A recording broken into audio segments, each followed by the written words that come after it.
Now, I'm going to share with you one last thing. I know I'll get looking at the video and said I forgot this, I forgot that. But the thing I'm going to share with you is we're Babylon right now. We're Babylon. That's what we are. But when these daughters are restored, you know what we're known as? We're known as Israel. Where the entire heavens is going to get their doctrine and their law from. And you say, well, you can't prove that. Yes, I can.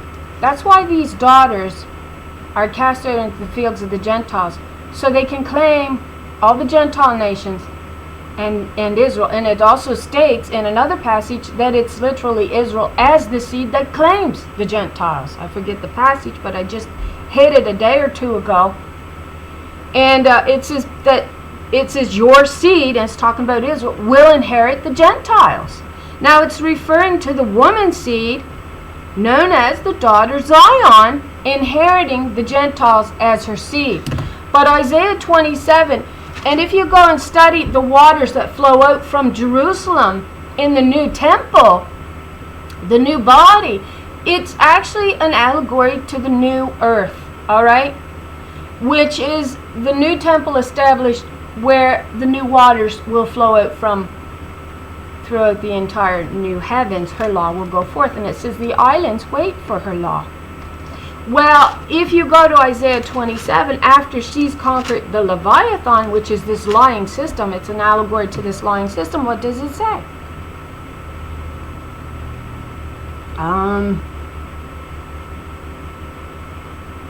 Verse 6.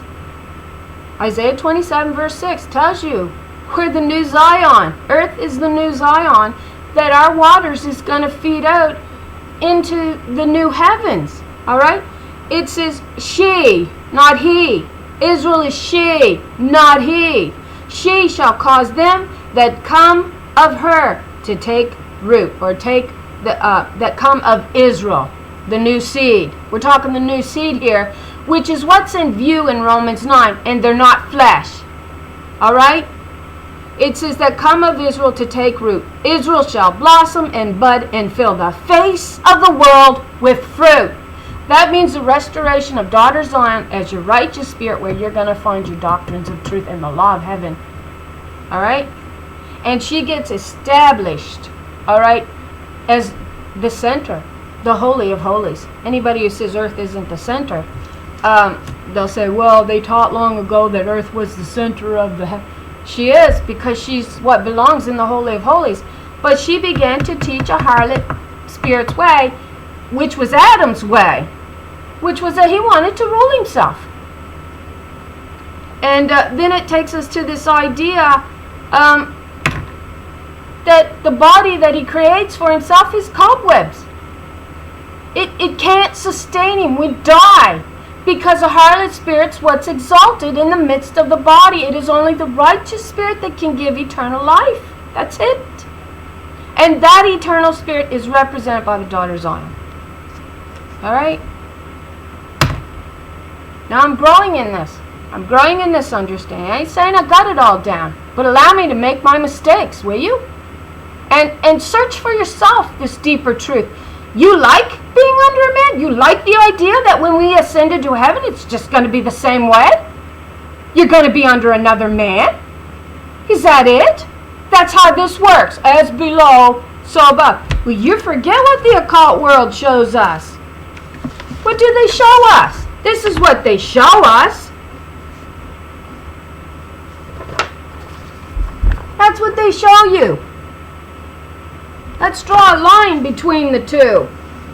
Guess who's the head here? Guess who's the head? The spirit. Where's her head on earth?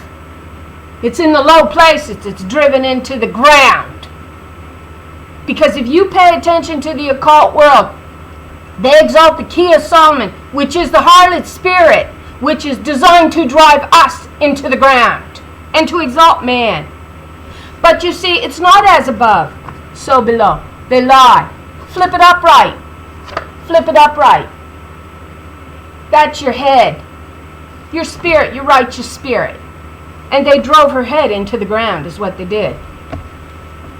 and put you under a man. Daughter Zion had to provide a clean offering, a clean sacrifice, proving that she never left the teachings of mother. All right? And yes, he's made in the image of the Father.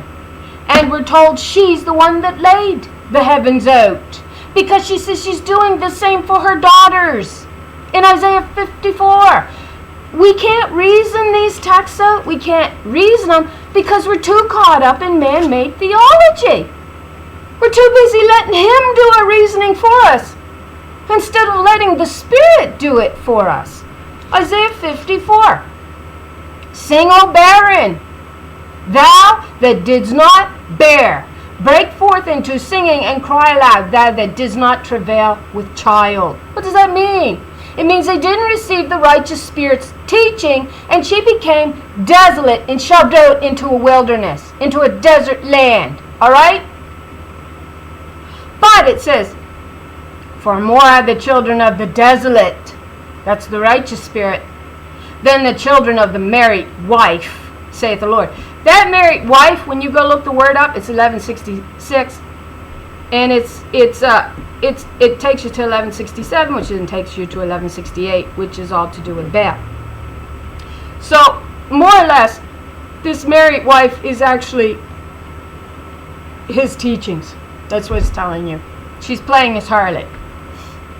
It says he put strong drink to her lip, or put drink to her lip, so that he could expose her nakedness, make her his harlot. So she'd teach his lies and be under him and let him get away with suppressing her and subjugating her. And that's why she's in warfare. The spirit, righteous spirit, is in warfare, and you see them as the myrrh trees in bitterness. Naomi says, don't call me Naomi, call me Mara. But that bitterness ought to lead to a strength. All right? All that suppression and mourning of the spirit, which darkens us. It's a symbol of our mourning as well. All right? Our darkness in the spirit. And but it ought to lead to a strengthening of the spirit to the point where you pick your head up. All right? And this is what is coming into play, I think. I don't know, maybe we're getting ready to go into warfare and complete it. And maybe it's over. Maybe the full restoration is about to begin. But if we are only at the 7,000 year mark, no, that would line up to the 70. Because some says the last 7 years of the trib plays out during the last 7 years of that 6,000 on the tail end, if I remember it right. I may have that wrong again. But if we think of 7,000 years, the 70 years is 7,000 years, and then you speak of the millennial reign, then that takes us into an 8th day, which is the symbol of the cutting away, or the covenant with the harlot spirit being disannulled, or disannulled. So you're looking at all your allegory there. So I'm thinking our time frame is off somewhere, because it says the enemy is smart enough to concede on changing times. And so you question, if this is what we're looking at, the end here, then we are upon the cutting away, which would then put us at 8,000, the 8,000 year, because that's when your cutting away of the foreskin takes place, which is representative of the cutting away of the covenant with the harlot spirit. All right? And we know that that covenant is going to be disannulled, and it will be disannuled at 8,000, or the 8th day. Right? Because it says 1,000 years is as a day unto the Lord. So I say we've got something wrong here in our time frame. And I know over time, if the Spirit's gonna reveal it. I know the doctrine's wrong. A man is not over a woman, never was. And also, I wanted to get into a little bit about Enoch, about the Watchers, because those were the daughters of Zion, representing your spirit that's cast out into the desert. And they did take husbands. It says wives, because they change everything around. And these daughters gave birth to giants upon this earth. And what that means is they raised sons up that became your big men of earth, your rulers of the earth, and put in play a law, this law that subjugates daughters and women under men. But then they tell Enoch to take, I can't remember, I wish I had brought it with me, so I probably got this wrong, but tells Enoch to take a message to God. And God's message to those watchers, which are your holy ones, in the book of Daniel, which in your holy ones we know are linked to the daughter Zion. We know that's what she's called, the Holy One of Israel. And I can prove it. I'm not going to prove it on this video. If you do your own homework, you can prove it to yourself. Simply through the key of David, key of Solomon. They're in total opposition to one another. Anyway, Enoch, she sends the message back with Enoch. She says, you don't send a man to me. You come yourself. You don't send a man. You're to represent him, not him representing you. But you sent a man. And it says that in the book of Enoch. Now, I can't remember. I was looking at it. But she says to her daughters, how dare you send a man to me? You were given covenant to teach him the laws of heaven. Don't send him. You come yourself. But you see, they were that afraid. They were that afraid. So I'll find the passage and maybe I'll post it again in the notes when I post this video. So I'm sorry if I'm a bit messed up, but I get the distinct feeling that many are not understanding what I'm driving at here. Alright? And I am driving at the Messianic Godhead, the Spirit, which is the glory that sits on top. She is about to appear. If you think you're saved through a lying theology that teaches male, male, male, and you're going home based on that lying theology, then you really do have something screwed up in your thinking. Christ says, you can blaspheme me, the Son, and get away with it. But you're not going to blaspheme the Spirit and get away with it. Because it is her teachings and her laws that's going to permit you into the new heavens. And she does actually have to appear in a literal form upon this earth. And she's going to know who she is. They are. They're going to know it. And they're going to get stronger and stronger and grow brighter and brighter, especially perhaps under oppression, which it looks like it's here. They're going to try to put in that old covenant between the harlot and fallen Adam. So, which we're told it's what came from Mount Sinai that did that. It's not this Noahide law. It was the Mosaic law that did that. Let's look at that right quick and then I'm leaving. And that's in Galatians 4. Alright? What does it say in Galatians 4? It says, for this Hagar is Mount Sinai in Arabia and answereth to Jerusalem. So she's what fed out to the four corners of the world, this lying theology, which now is and is in bondage with her children. It's already in play. They're just going to try to put it in play again. Alright?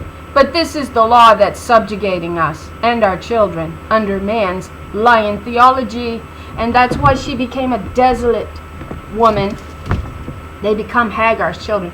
In allegory, they become Hagar's children, the harlot spirit's children. And they're under bondage because she's a harlot. But Jerusalem, which was represented by Sarah, is above and is free, which is the mother of us all. So she gives life to everything. Eve's name meant mother of all living. Man don't give you life. Father don't give you life. Mother gives you life. And we cast her off. Didn't want to covenant with her when we cast the daughters off. And when we began to teach a lying theology that totally says, she's not the one the covenant's with. It's with the harlot. And so we're actually kind of playing this harlot.